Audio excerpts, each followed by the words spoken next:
Monday morning. How's everyone going out there? Hope everyone had a good good weekend. I think it was Thanksgiving in the U.S., wasn't it? Happy Thanksgiving. Yeah, I'm sure it was. And the Grey Cup went on. I didn't watch it. Haven't watched one for a couple of years. But anyways, finishing this 2100 off. I wasn't going to do a video today, but one more thing.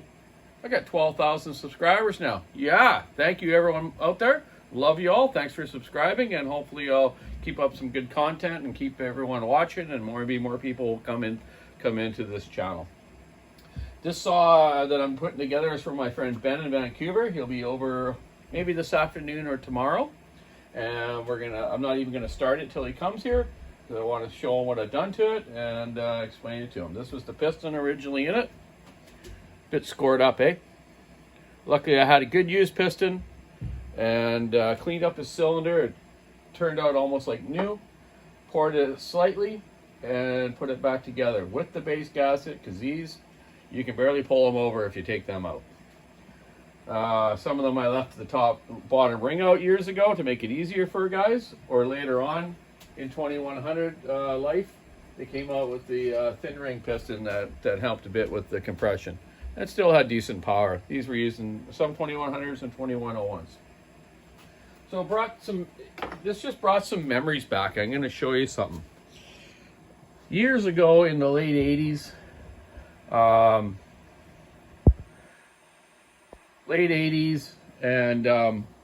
early 1990s, I worked in Sabalas, BC, and we ran some 2100s in the rigging. Up in the bush. They would take them up to the towers and cut off back stumps, notch them for the guidelines and stuff like that, and buck with them in the landing. There was one individual there named Vinnie Parker.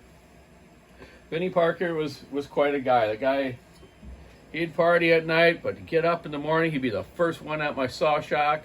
He'd have his truck all warmed up, ready for his partner to get with him, and they'd head up to the bush. He was a bucker in one of the landings. Trying to remember who his partner was that ran the machine. Brown, maybe? Someone Brown? Yeah. Anyways, super nice guy.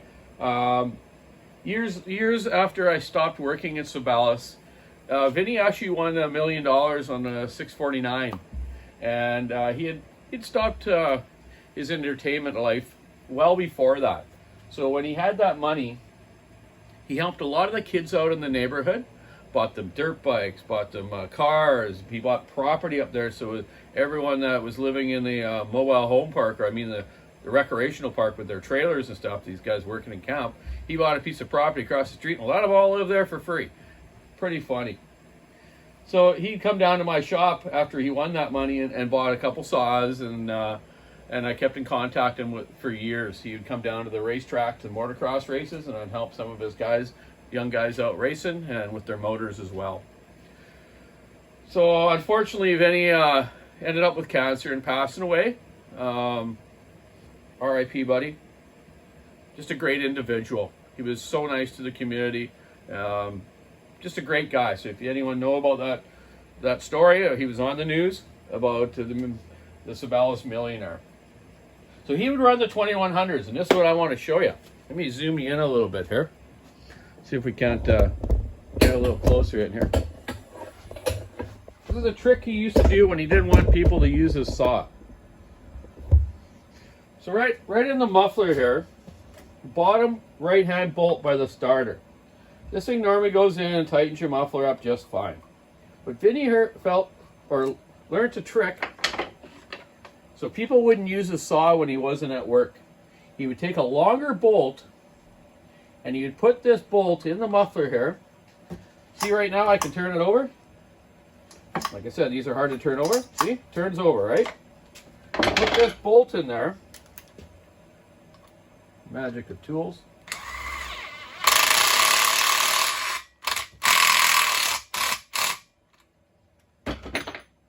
Now it doesn't turn over, because it's gone in far enough through the case that's up against the flywheel and you can't turn it over. Pretty funny. He used to do that on the week if he was taking like time off or anything. He would do that to his saw, then the logger would bring it into me. He goes, "Oh, Donny, this 2100 seized." I go, "Oh, Okay, no problem. Leave it with me. I'll check it over. Meanwhile, I'd go back in the back shop, change that screw, put it on the shelf, wait for Vince to come back, and hand it back to him. Pretty funny. So you want to do that to someone for a trick or anything, you can put a long screw through there and it won't turn over. Some guys might not take that or take it a little seriously, maybe. They will take it a little seriously. Oh, geez, you wrecked my saw.